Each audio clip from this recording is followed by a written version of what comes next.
ప్రజల్లో ఫాలోయింగ్ పెంచుకోవాలి, నార్త్ నుంచి సౌత్ దాకా. ఆ విధంగా రేవంత్ రెడ్డి ఇలాంటి పనులు చేస్తున్నారని మీరు అంటున్నారు. రీసెంట్ గా పుష్ప 2 బెనిఫిట్ షోలో ఒక మహిళ చనిపోయింది, ఒక బాబా హాస్పిటల్లో ఉన్నాడు, తర్వాత కేసుల పరిణామం అన్ని తెలిసిందే. ఆ విషయంలో ఇండియా వైడ్ క్రేజ్ ఉన్న హీరో సైడ్ బీజేపీ పార్టీ నిల్చుంది. కారణం ఏంటి అంటే అల్లు అర్జున్ కి బీజేపీ పార్టీ సపోర్ట్ చేయడానికి కారణం ఏంటి, వెనకాల గల కారణం ఏంటి? అంటే ఫాలోయింగ్ పెంచుకోవడానికైనా సౌత్ లో కూడా? ఇప్పుడు ఒకటి సార్, ఈ అంశము చాలా సున్నితమైన అంశం. అక్కడ జరిగినటువంటి సంఘటన చాలా దురదృష్టకరం.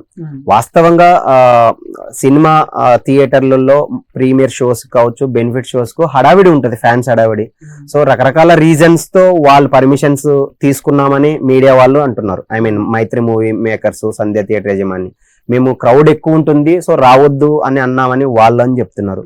మొత్తానికి ఏం జరిగినా ఒక ఫ్యాన్, సాధారణ మహిళ అక్కడ రేవతి గారు చనిపోవడం నిజంగా దురదృష్టకరం. ఇలాంటి సంఘటనలు ఎప్పుడు జరగకూడదని మేము కూడా కోరుకుంటున్నాం. ఈరోజు ఒకటి, భారతీయ జనతా పార్టీ నాయకులు చాలా మంది దీన్ని ఖండించారు. ఎక్కడ ఖండించారు? సంఘటనను ఖండించలేదు. అల్లు అర్జున్ గారి అరెస్ట్ ని, అల్లు అర్జున్ గారి ఇంటిపై దాడి జరిగింది, ఇదంతా దీన్ని ఖండించారు. మా ఏపీ బీజేపీ అధ్యక్షురాలు పురంధేశ్వరి గారు కావచ్చు, అదే విధంగా రఘునందన్ రావు గారు దుబాక ఎమ్మెల్యే ప్లస్ ప్రస్తుతం మెదక్ ఎంపీగా ఉన్నట్టు రఘునందన్ రావు గారు కావచ్చు, అదేవిధంగా మా నాయకులు కేంద్ర హోంశాఖ మంత్రి బండి సంజయ్ అన్న గారు కావచ్చు, కిషన్ రెడ్డి అన్న గారు చాలా మంది ఖండించారు.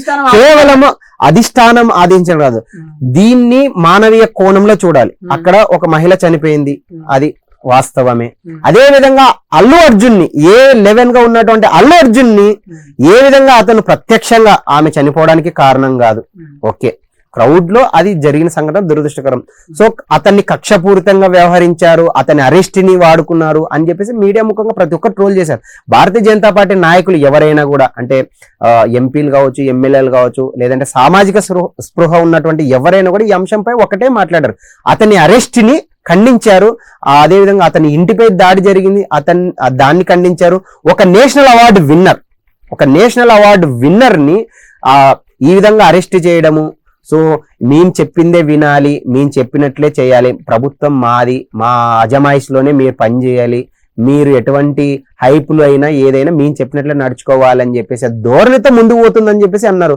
మనం చూసాం గతంలోనే జగన్మోహన్ రెడ్డి గారు కూడా boss of the boss, mass of the masses megastar Chiranjeevi గారు కూడా ఎన్నో అవార్డులు గెలుచుకున్నారు, మనకందరికి తెలుసు. రీసెంట్ గా ANR అవార్డు తీసుకున్నారు, గతంలో పద్మవిభూషణ్ కావచ్చు, రకరకాల అవార్డులు తీసుకొని రాజ్యసభకు ఎంపీగా గెలిచారు. ఒక పార్టీ పెట్టారు, 18 సీట్లతో పెట్టి ఒక చరిష్మా పొందినటువంటి చిరంజీవి గారిని, అదే విధంగా తెలుగు సినిమా ఇండస్ట్రీకి సంబంధించిన అగ్రనటులు ఈరోజు మన movie pan India to pan world లోకి వెళ్తుందంటే ఒకటి రాజమౌళి గారు, ప్రభాస్ కి సంబంధించిన బాహుబలి గాని, త్రిబుల్ ఆర్ రామ్ చరణ్ గారి NTR గారి మూవీ కావచ్చు, తర్వాత మహేష్ బాబు గారు కావచ్చు, ఇలాంటి నటులను కూడా కనీసం మినిమం వాళ్ళకి రెస్పెక్ట్ లేకుండా చేశారు అనేది మనం మీడియా ముఖంగా చాలా చూసాం. అంతలాగా ఆర్థిక వ్యవస్థలని కావచ్చు, ప్రజల్ని కావచ్చు, అదే విధంగా మీడియా వాళ్ళని కూడా చిన్న చూపు చూశారు. 100% అదే జరిగిందని ప్రతి ఒక్కరు కోరుకుంటున్నారు. కాకపోతే మధ్యలో ఇప్పుడు ఈ రోజు మనం చూస్తున్నాం, గతంలో జగన్మోహన్ రెడ్డి గారు ఏ విధంగా టాలీవుడ్ పరిశ్రమను ఏ విధంగా కుదేలు చేసి వాళ్ళందరూ అవమానించారో అతని పక్కన పెట్టారు.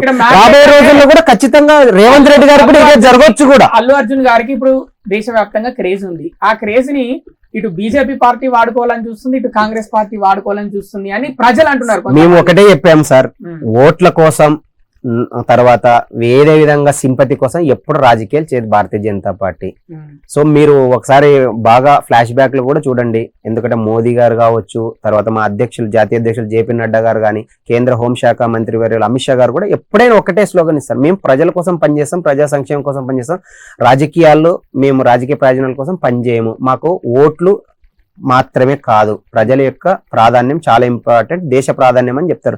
ఈరోజు మేము అల్లు అర్జున్ గారికి బాసటగా నిలుస్తున్నాం. అంటే ఆయన మీద జరిగినటువంటి అన్యాయంగా అక్రమంగా అరెస్ట్ కావచ్చు, వాట్ ఎవర్, అంటే ఒక ప్రొసీజర్ ఉంటుంది కదా, ఆ ప్రొసీజర్ని ఫాలో అవ్వకుండా హుటాహుటిన్గా ఆయనని ఇబ్బంది పెట్టిన వాటి గురించే మాట్లాడడం జరిగింది. అదేవిధంగా ఆయన నేషనల్ అవార్డు విన్నర్. ఇప్పుడు తెలుగు సినిమా ఇండస్ట్రీ ఒకప్పుడు బాలీవుడ్ వాళ్ళు మన ఇండస్ట్రీని ఏలేవాళ్ళు, ఇండియా మొత్తం. ఈరోజు బాలీవుడ్ ఇండస్ట్రీ కూడా మన వైపు చూస్తుంది, టాలీవుడ్ మీద